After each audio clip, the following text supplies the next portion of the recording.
Hello students, আমি Nitish sir জ্ঞানজ্যোতি coaching সেন্টারের পক্ষ থেকে তোমাদের প্রত্যেককে জানাই আরও একবার স্বাগত। তো স্টুডেন্টস, আজকে আমি তোমাদের সঙ্গে আলোচনা করবো CUCCF ক্যালকাটা ইউনিভার্সিটির অধীনস্থ যে সমস্ত ছাত্রছাত্রীরা সেকেন্ড সেমিস্টার বিভিন্ন কলেজগুলোতে পড়াশোনা করছে এবং তোমরা যারা মেজর হিসেবে সোশিওলজি রেখেছো তাদের জন্য আজকে DSSC পেপার 2 সোশিওলজি নিয়ে আলোচনা করবো। জাতি ব্যবস্থা বলতে কি বোঝো এবং জাতি ব্যবস্থার প্রধান বৈশিষ্ট্যগুলি সম্পর্কে আলোচনা করো। তো ক্যালকাটা ইউনিভার্সিটি আন্ডারে যারা বিভিন্ন কলেজগুলোতে পড়ছে তারা অবশ্যই আমাদের চ্যানেলটিকে সাবস্ক্রাইব করে পাশে থাকা বেল আইকনে অল প্রেস করে দেবে এবং নোটস পত্র নিতে চাইলে যোগাযোগ করবে আমাদের অফিসিয়াল নাম্বার 7076398606 নাম্বারে অথবা 6295916282 নাম্বারে। তোমাদের টোটাল কোর্স ফি রয়েছে 1199 টাকা, কিন্তু এই মুহূর্তে দাঁড়িয়ে আমরা কিন্তু পুরোটা নিচ্ছি না, আমরা নিচ্ছি 50% ডিসকাউন্টে তোমাদের দিচ্ছি কোর্সটা 599 এ। তো দেরি না করে আজই যোগাযোগ করো আমাদের সঙ্গে। আমরা আজকে যোগাযোগ করবো তোমাদের সঙ্গে জাতি ব্যবস্থার প্রধান বৈশিষ্ট্যগুলি সম্পর্কে আলোচনা। DSCC পেপার 2 জাতি ব্যবস্থা বলতে কি বোঝো প্রথমে আমরা একটু জেনে নেই, ধ্যান দেবে। জাতি ব্যবস্থা কি বলছে? জন্মভিত্তিক সামাজিক স্তরবিন্যাস। বলছে জাতি ব্যবস্থা হলো এক ধরনের কঠোর সামাজিক স্তরবিন্যাস যেখানে সমাজের সদস্যদের জন্মসূত্রে নির্দিষ্ট গোষ্ঠীতে অন্তর্ভুক্ত করা হয়। এই ব্যবস্থার মূল ধারণা অনুযায়ী একজন ব্যক্তি যে পরিবারে জন্মগ্রহণ করে তার সামাজিক অবস্থান, মর্যাদা এবং জীবনের সুযোগ সুবিধা সেই জন্মগত গোষ্ঠী দ্বারা নির্ধারিত কিন্তু হয়। অর্থাৎ আমি দেখো একটা পরিবারে জন্মগ্রহণ করেছি, তাহলে আমি কি হচ্ছে একটা পরিবারে জন্মগ্রহণ করার তাগিদে কিন্তু আমার সমস্ত পারিবারিক পরিচয়ের মাধ্যমেই কিন্তু আমি বড় হচ্ছি, তাই না? আচ্ছা, তো বলছে এই সদস্যপদ চিরকাল সাধারণত অপরিবর্তনীয় থাকে, তাহলে আমার যে বংশগত মর্যাদা সেই বংশগত মর্যাদা কিন্তু পরিবর্তন হবে না, ঠিক আছে?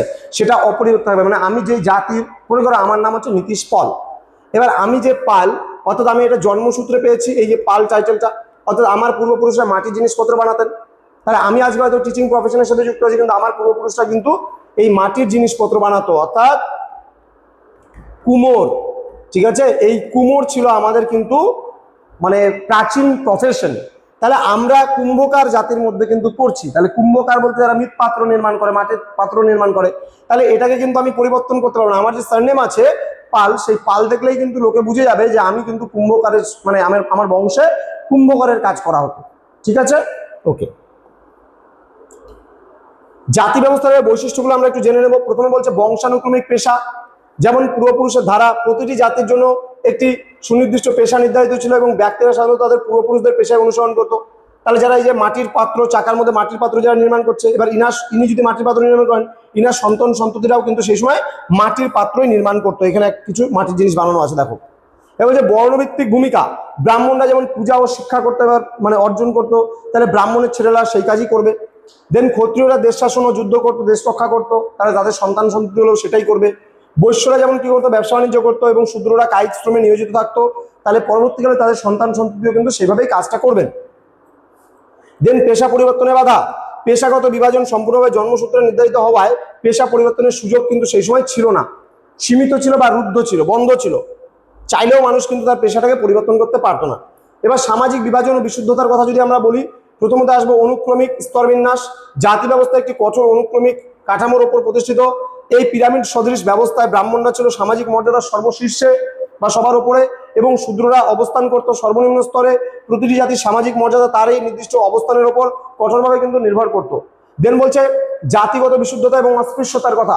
এখানে বলছে উচ্চ জাতিগুলিকে বিশুদ্ধ এবং নিম্ন জাতিগুলিকে অপবিত্র বা অস্পৃশ্য বলে গণ্য করা হতো। এর ফলে সামাজিক মেলামেশা, ভোজন এবং স্পর্শের ক্ষেত্রে কঠোর বিধিনিষেধ ছিল। তথাকথিত অস্পৃশ্যদের উচ্চ জাতির কূপের জল কিন্তু ব্যবহার করাও সম্পূর্ণ নিষিদ্ধ ছিল। কেউ চাইলে পারে কিন্তু কূপের জলও ব্যবহার করতে পারতো না। নিম্ন জাতিগুলো উচ্চ জাতির যে এলাকায় যে কূপের জল ছিল সেটাও কিন্তু ব্যবহার করতে পারতো না। সামাজিক দূরত্ব এবং আচরণবিধির কথা যদি বলি, প্রথমত আসবে অন্তর্বিবাহ প্রথা। এবার এই অন্তর্বিবাহ প্রথার মধ্যে কি আসবে দেখো, জাতি ব্যবস্থার অন্যতম মৌলিক নিয়ম হলো অন্তর্বিবাহ। অন্তর্বিবাহ বলতে আমি যে জাতির আছি, মনে করো আমি পাল, তাহলে আমি পালের মেয়েকে বিয়ে করতে পারবো, এই সমস্ত সিস্টেমটা জাতিগত ব্যবস্থায় ছিল। তো আমরা কুম্ভকার, মানে কুম্ভকারের সঙ্গে আমাদের বিবাহ ব্যবস্থা ফিক্সড হতে হবে। এটা হচ্ছে অন্তর্বিবাহ। অন্তর্বিবাহ বলতে সেম জাতির মধ্যে বিবাহ। তো বলছে এর অর্থ হলো একজন ব্যক্তি শুধুমাত্র নিজের জাতির মধ্যেই কিন্তু বিবাহ করতে পারবে। হ্যাঁ, এক জাতির মানুষের সাথে অন্য জাতির মানুষের বিবাহ সমাজ দ্বারা কঠোরভাবে নিষিদ্ধ ছিল, যা প্রতিটি জাতিকে একটি স্বতন্ত্র সামাজিক গোষ্ঠী হিসেবে কিন্তু টিকিয়ে রাখতো। তার মানে আমাদের জাতি, এই জাতিগতের মধ্যে বৈবাহিক সম্পর্ক অনুষ্ঠিত হবে, অন্য কোনো জাতির মধ্যে কিন্তু হবে না। দেন খাদ্য ও সামাজিক আচার, বলছে বিভিন্ন জাতির পারস্পরিক সম্পর্ক এবং দূরত্বের ক্ষেত্রে কঠোর খাদ্য বিধিনিষেধ আরোপিত ছিল। উচ্চ জাতির মানুষেরা নিম্ন জাতির মানুষদের রান্না করা খাবার বা স্পর্শ করা পানীয় গ্রহণ করতো না। এই বিধিনিষেধগুলি জাতি ব্যবস্থার কঠোর সামাজিক দূরত্বকে টিকিয়ে রাখতে কিন্তু সাহায্য করত। বোঝা গেল? খাদ্যর ক্ষেত্রেও, পানীয়র ক্ষেত্রেও এই ধরনের রেস্ট্রিকশন সোসাইটিতে ছিল। তো এই ছিল আজকের ক্লাস, যেখানে আমি জাতি ব্যবস্থা এবং তার বৈশিষ্ট্যগুলো নিয়ে আলোচনা করলাম। তোমরা যারা এখনো চ্যানেলটিকে সাবস্ক্রাইব করোনি, সাবস্ক্রাইব করে বন্ধুদের সঙ্গে ভিডিওটি শেয়ার করো, যেন প্রত্যেকের কাছে আজকের এই ক্লাসটি পৌঁছে যেতে পারে, প্রত্যেকে আমাদের ক্লাসগুলো পেয়ে উপকৃত হতে পারে। তোমাদের সঙ্গে দেখা হবে খুব তাড়াতাড়ি আরো একটা নতুন ক্লাস নিয়ে। তোমরা প্রত্যেকে ভালো থেকো, সুস্থ থেকো। Thank you so much. Thanks for watching. After all, thank you.